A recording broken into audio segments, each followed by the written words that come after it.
Now, 5 years ago, CeCé Telfer made NCAA history. First transgender student athlete to win an individual national championship. You remember it was May 2019, Kingsville, Texas, 400-meter hurdle finals, and she just decimated the field. And in many ways, that balmy night in Texas influenced a lot of my own journey.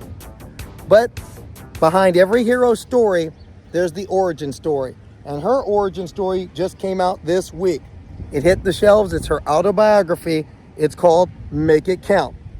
We talked to CeCé Telfer about the road traveled, the pain, the pride, and the road ahead. What led you to write this? What led you to do this? There's a lot of pain in here. Yeah.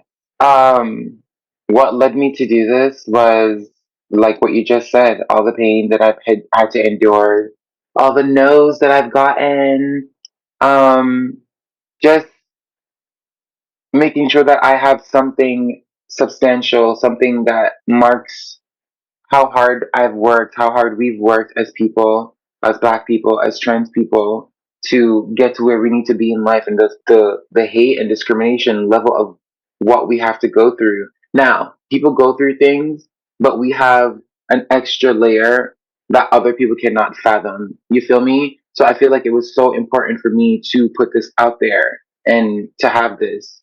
So I'm just trying to tell my story, and I'm not trying to tell it over and over again, but I'm just trying to have something that is tangible so people can, like you said, read it over and over again to really fully understand and wrap their head around that there can actually be somebody that is fully born transgender, like a woman in the wrong body, a man in the wrong body.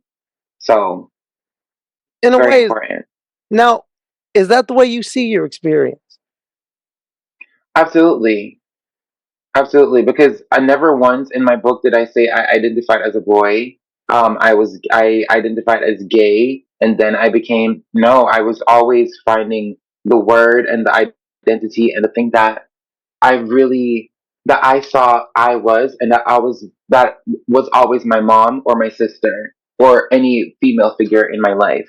I always saw that like that's what I'm gonna end up being. That's who I'm gonna end up being. That is me. The toughest parts for me to read was the childhood story, growing up. First in Jamaica and then coming of age in Canada. Give me a picture of what got you through it. Because at that age, I remember being that age and having these feelings, but having no vocabulary, no idea I could Yes. tell anyone. How'd you get through?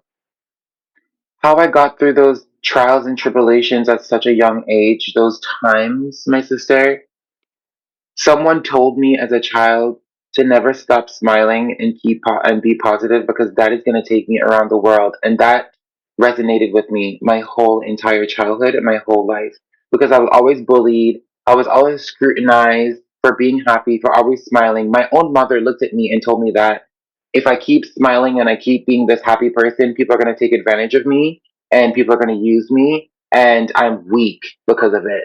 So, and then on the other hand, you have somebody tell me to keep doing this because it's going to take me through a lot of doors, a lot of places, and around the world. And it really did. So, the fact that that was like really something that resonated in me, just keep being you, was what the person was really saying, and stay true to your heart and who you are fiercely. That's really what brought me through. That was really my shield when I was going to school in Jamaica, and it was such a hetero, strict society. Just always being positive and always smiling and empowering myself and others. Literally was my protection. Like any other kid, like even some bullies found it hard to bully me because they're like, "Damn, like this kid is actually a good kid." Like this kid is nice. This kid is always smiling, positive. They didn't really do anything besides how they're identifying. And, like it's crazy. Like I see all of that. I see like people who really wanted to hurt me. They couldn't really fully hurt me because they were like, you're innocent. You know what I mean? Like that really was my protection, honestly. Just trying to like keep smiling and keep just being true to to what I feel on the inside, and not what people wanted me to be, what my mother wanted to be, what anybody else wanted me to be. I was being what they wanted me to be as a shield for my protection, basically. But underneath that shield was that positivity, that smile, that resignation of keep smiling and keep being positive because that's going to bring you around the world. But also protect that peace, and that's exactly what I was doing. When did it get hard to protect that peace? Oh my God, it got hard in high school. It got hard in high school when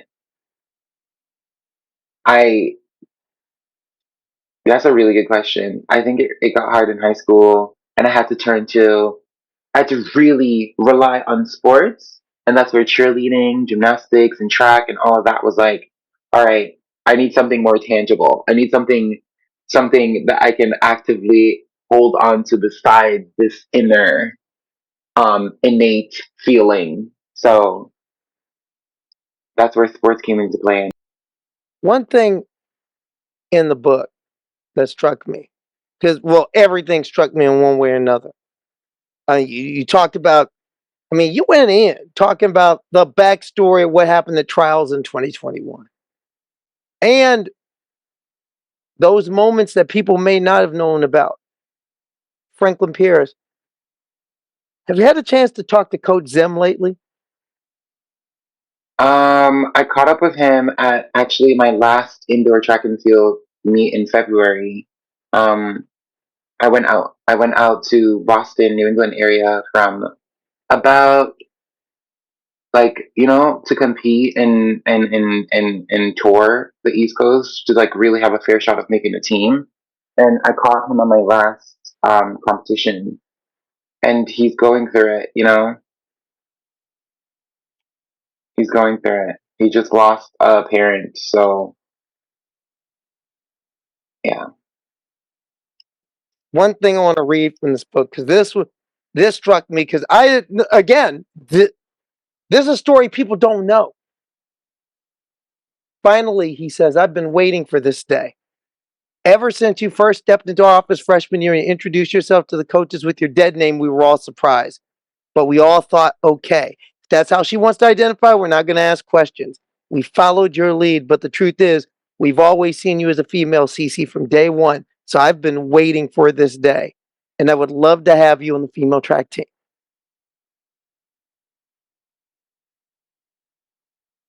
How stunned were you to hear that from, of all people, a coach?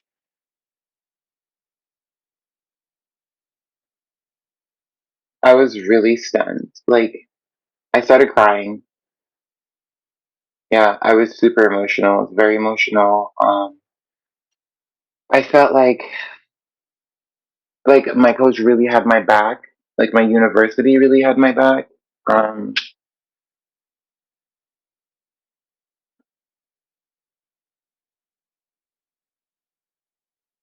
exactly how the love that I've been looking for from my mother and the words that I really wanted her to say, the coach said it to me and stuff like that. So I was just like, and in that moment, I felt like I had to give everything to that team, everything to that my university, and everything to coach them. I'm like, I really got to make you proud, and I did.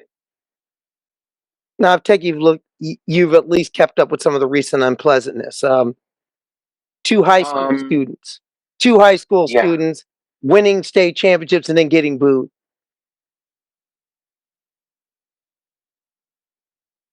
When you hear that, I mean, gut reaction to it. yeah, sickening.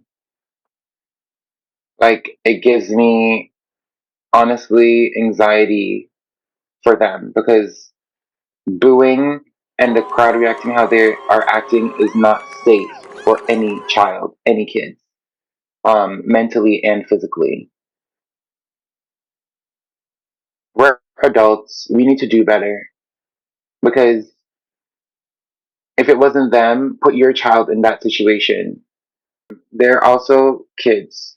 That's what they are. They are children. They're kids and they deserve to play sports. They deserve the life saving aspect that sports apply to kids like us that need sports more than anything else. And they deserve to be playing and running and training and competing with their friends and with other athletes that love and embrace them. You know what I mean? Like that's what it is. And them playing and competing and training together as kids is very healthy and very um it's needed for the developmental process of the brain. And talking about the young people and Yes. talking about these young athletes who got booed, I'm sure that brings back flashbacks for you. Especially Absolutely. when you went to indoor and outdoor nationals in 2019 Mhm. and they had to sit Mhm. you down and say, this is the Yup. way it's got to work to keep you safe. Yup. They And had to. even I was now on you the got to deal with line that. for my indoor national championship, my first one. I was on the line, and they had to stop the race because a parent said something out in the audience before the gun went off, and I was right next to the stand that had no railing, that had no boundaries or anything. That parents could have done just. They had to stop the race and tell the girls to stand up, and then they had to address. They had to adjust. They had to address that parent in front of us and then tell us to get back into the starting blocks and then go run the race or go execute the race. You kidding me? Are you kidding me?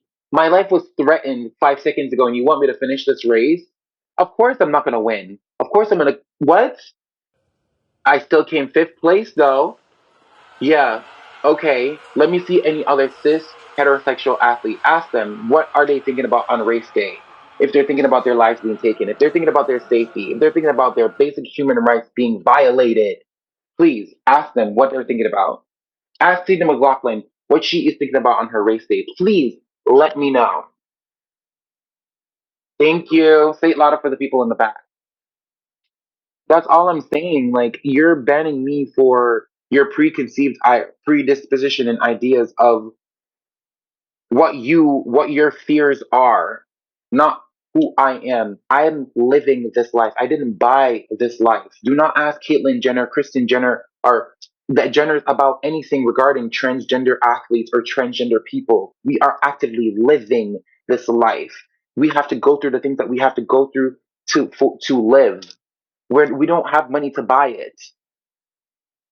So please, when you're coming to us with the anti-trans rhetoric and you're banning us and you're looking for committees, have bodies that look like us. Have people that go through our experiences, that experience things like us. Have athletes that go through our experiences and have athletes that actively are going through it like us. Have bodies that look like us on those committees, in those spaces, because they're the ones that can really truly speak on and talk to the experiences that we go through. What's life for you like now? Um, it's a battle because trying to come out of this dark hole, dark place, and trying to be active and whole again. Because we're still in season for track. I'm still trying to show up and represent and compete. Always a track athlete. I'm always going to try until I get to the Olympics. Let's not get that twisted at all. But still coming out of this dark place of everybody around me that is cis and conforming is preparing for the Olympics as their right, and I'm the only person not having that right to prepare for the Olympic trials to a fair chance of making the team.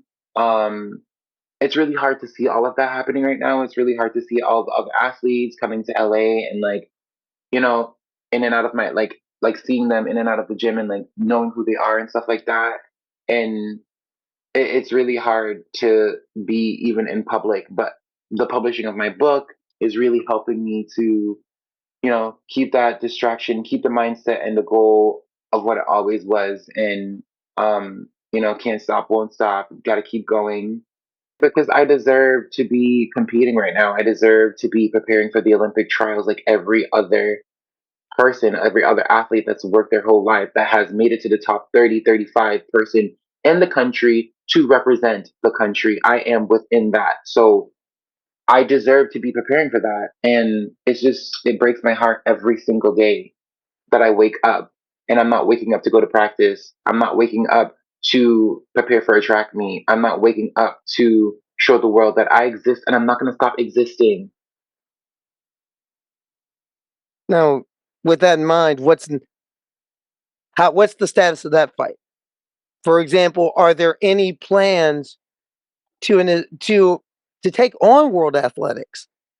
What's the next move in regards to that?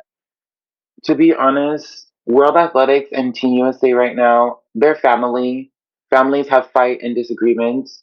And right now, I just really have to focus on the positive, because if I focus on the negatives, my voice is not going to be heard. They're going to use that political rhetoric and anti trans war even more. So I have to hope and believe that my parent federations, USATF and World Athletics, is going to come to the realization that their ban was a mistake, and their discrimination and outlaw of just non-inclusive and embracing space is hurtful to people. Um, and I hope that they're going to change their mind, and I hope that they're going to see that, this was a mistake, and that it was wrong, and, take accountability for their actions, and do better moving forward. How important was CeCé Telfer's example for me? Well, the same week that she had her triumph in Texas was the same week that my name change became official. And later that week, I was playing in the softball tournament, out there representing myself on the ball field, my truest, authentic, best self on the ball field.